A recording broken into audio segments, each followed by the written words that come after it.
ऐसी आपकी आज्ञा।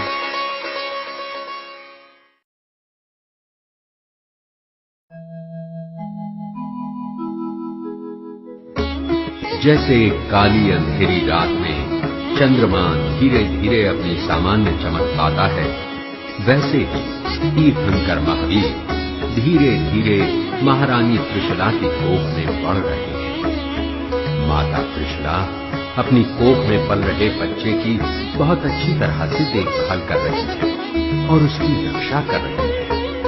वो अपने दर्द और अस्वस्थता को शांति एवं प्रसन्नता से सहन कर रही है। अंदर गर्भ में तीर्थंकर ये सोच रहे हैं कि उनके अवयवों के हिलने से माता को तकलीफ हो रही होगी।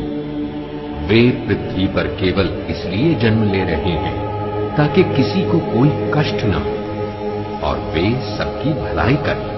फिर वे गर्भ में होते समय माता को कष्ट कैसे दे सकते हैं? इसलिए वे माता के गर्भ में गतिहीन होकर लेटे रहे। गर्भ में प्रभु के हलन चलन बंद करने से माता त्रिशला चिंतित हो गई। क्या बात है महारानी जी, आप इतनी चिंतित क्यों है? मुझे अपने गर्भ में कोई जलन महसूस नहीं हो रही है। मुझे बहुत चिंता हो रही है।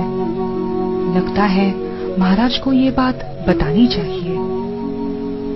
जो आज्ञा महारानी जी। महाराज, मुझे बहुत चिंता हो रही है। कुछ समय से मैं अपने गर्भ में कोई जलन महसूस नहीं कर रही हूँ। मुझे बच्चे की बहुत चिंता हो रही है।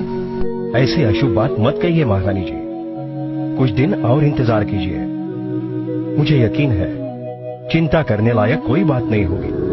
महाराज और महारानी होने वाली संतान के प्रति चिंतित हैं, इसलिए पूरे राज्य में सन्नाटा छाया हुआ है। दरबार के सारे मनोरंजन बंद कर दिए गए हैं। कोई भी नाट्य या संगीत का कार्यक्रम पूरे राज्य में नहीं हो रहा है। चिड़ियों ने चहकना छोड़ दिया है, बच्चे खेल नहीं रहे हैं और पूरे राज्य में एक भी मुस्कुराता चेहरा नहीं दिख रहा है। ऐसा लग रहा है मानो पूरा विश्व ही शांत हो गया है। तीर्थंकर ने गर्भ में अपनी दिव्य शक्ति से ये अनुभव किया कि उनके माता पिता और राज्य की प्रजा उनकी चिंता में दुखी और कष्टी हो गए हैं। उन्हें ये प्रतीत हुआ कि माता की पीड़ा दूर करने के उनके प्रयास ने विपरीत प्रभाव किया है। उनकी माता और अधिक पीड़ा में आ गई है। इसलिए गर्भ के भीतर तीर्थंकर ने धीरे धीरे इस तरह चलन शुरू किया जैसे झील में मछली हलचल करती है। वो जिंदा है महाराज, वो जिंदा है। मैं इसे महसूस कर सकती हूँ। हे भगवान, तुझे शत शत प्रणाम। क्या कह रही हैं आप?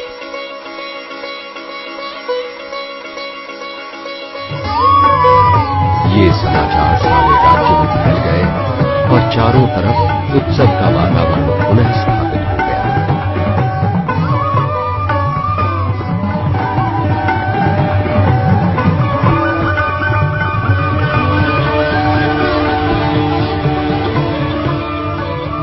गर्भ में तीर्थंकर ये सोच रहे हैं कि उनकी माता ने तो अभी तक उन्हें देखा ही नहीं है, फिर भी वे उनसे इतना असीम प्रेम करती है।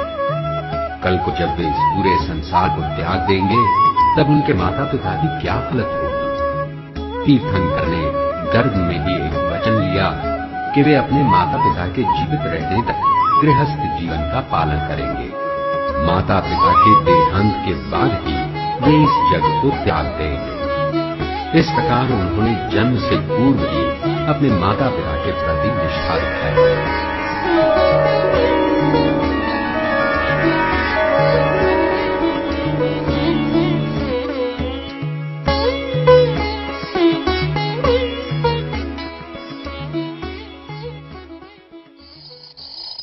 दिन बीत रहे थे। विक्रम युग शुरू होने से 543 वर्ष पूर्व ग्रीष्म ऋतु के चैत्र मास का वो 13वां दिन था।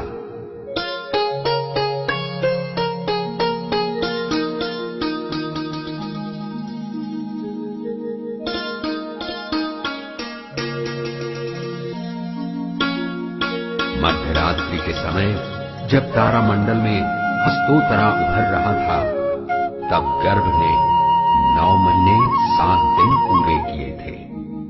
महारानी त्रिशला ने उस समय एक बालक को जन्म दिया।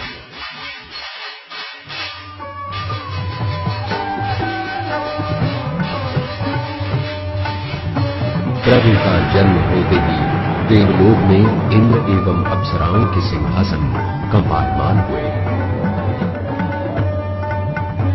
देव एवं अप्सराएं प्रभु का जन्मोत्सव मनाने के लिए तत्पर हुए। 56 स्वर्गीय अप्सराएं पृथ्वी की ओर आने लगी।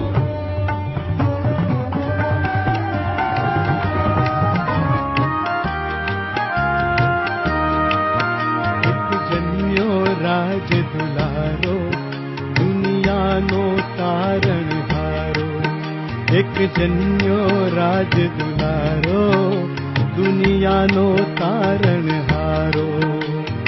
वर्धमान नो नाम धरीने प्रगट्यो तेज सितारो, एक जन्यो राज दुलारो दुनिया नो तारण हारो। धान बद्या धरती ना पेटे, नीर बद्या सर बरियाना, चंद्र सूरज ना तेज बद्या ने, संप बद्या सब मानवना। दुख ना दिवसो दूर गया ने, आव्यो सुख नो दाड़ो, एक जन्म्यो राज दुलारो दुनिया नो तारण हारो। वागे छे शरणाई खुशीनी सिद्धार्थ ना आंगणीए, हेत ही चोळे त्रिशला राणी वीर कुंवर ने पारणीए। प्रजा बनी आनंद घेली, घर घर उत्सव आयो, एक जन्म्यो राज दुलारो दुनिया नो तारण हारो, एक जन्म्यो राज दुलारो। दैवी जगत के स्वामी शक्र इंद्र ये जानते थे कि तीर्थंकर ने पृथ्वी पर जन्म लिया है। अन्य देव और देवियों के साथ वे तीर्थंकर के प्रति अपनी श्रद्धा और निष्ठा दिखाने के लिए पृथ्वी की ओर भ्रमण करने लगे। शक्र इंद्र ने 3 बार माता त्रिशला और तीर्थंकर की प्रदक्षिणा की। उनका हृदय निष्ठा से भरा था और उन्होंने बड़े ही भक्तिपूर्ण भाव से तीर्थंकर को नमस्कार किया। तीर्थंकर को मेरु पर्वत पर ले जाने की उनकी मनीषा थी। उन्होंने तीर्थंकर से अनुमति मांगी। तीर्थंकर से अनुमति पाते ही उनके आनंद की कोई सीमा नहीं रही। उन्होंने अपनी दिव्य शक्ति का उपयोग करते हुए त्रिशला को अवसवापिनी निद्रा में गहरी नींद में सुला दिया।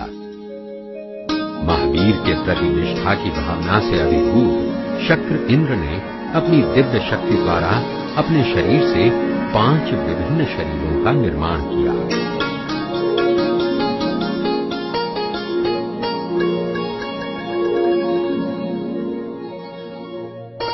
पहले शरीर से उन्होंने बालक को अपने हाथ में उठाया। दूसरे 2 शरीरों से हवा करना शुरू किया। चौथे शरीर से उन्होंने बालक को धूप से बचाने के लिए उसके ऊपर छाता धर लिया और 5वें शरीर से वे अपने हाथों में गड़गड़ाहट पकड़कर इस यात्रा के अग्रभागी रहकर उसे आगे बढ़ाने लगे। शक्र इंद्र और अन्य देवी देवताओं को तीर्थंकर के शुद्धिकरण के धार्मिक कार्य में शामिल होने का अवसर मिला। उन्हें तीर्थंकर की निष्ठापूर्वक सेवा करने का भी ईर्ष्यापूर्वक अवसर मिला।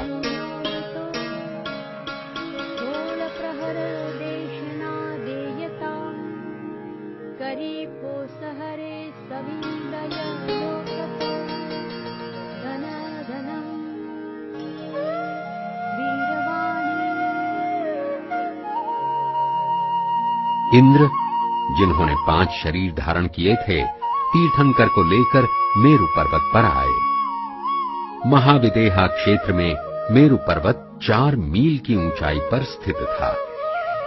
वहां पर स्वर्ग जैसा सुंदर एक उपवन था जिसे नंदन वन कहते थे।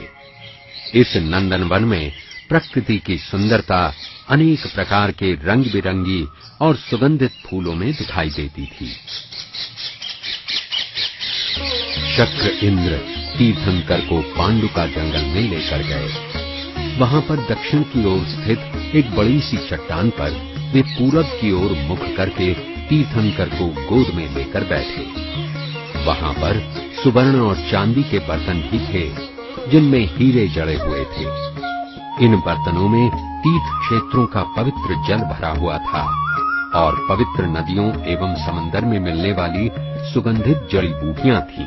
ये कितना अद्भुत क्षण होगा, पवित्र क्षण होगा जब उन बर्तनों से तीर्थंकर की काया पर जल बरसाया जाएगा। तीर्थंकर का जीवन इतना शालीन और अद्भुत था कि इंद्र के मन में कई प्रकार की भावनाएं एवं अनेक प्रतिरूप उठने लगे।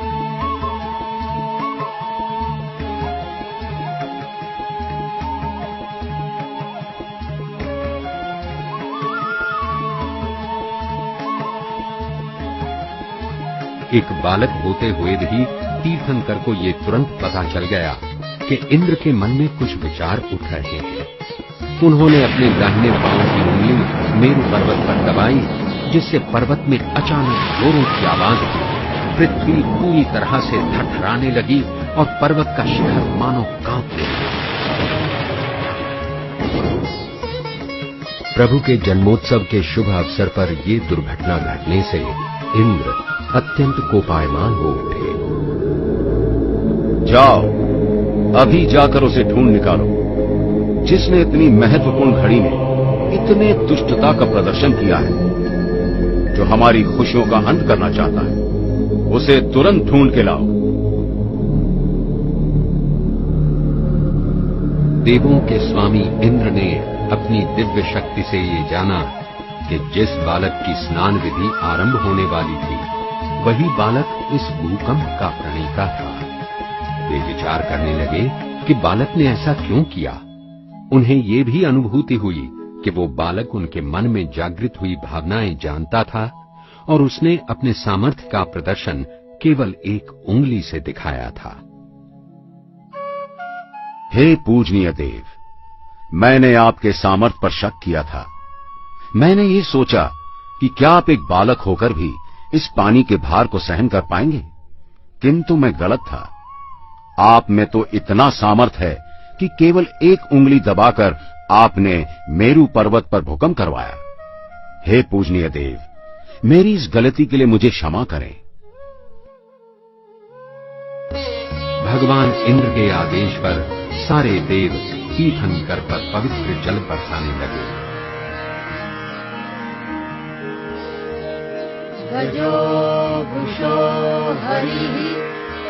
इंद्र ने स्वयं ही उन पर जल डाला।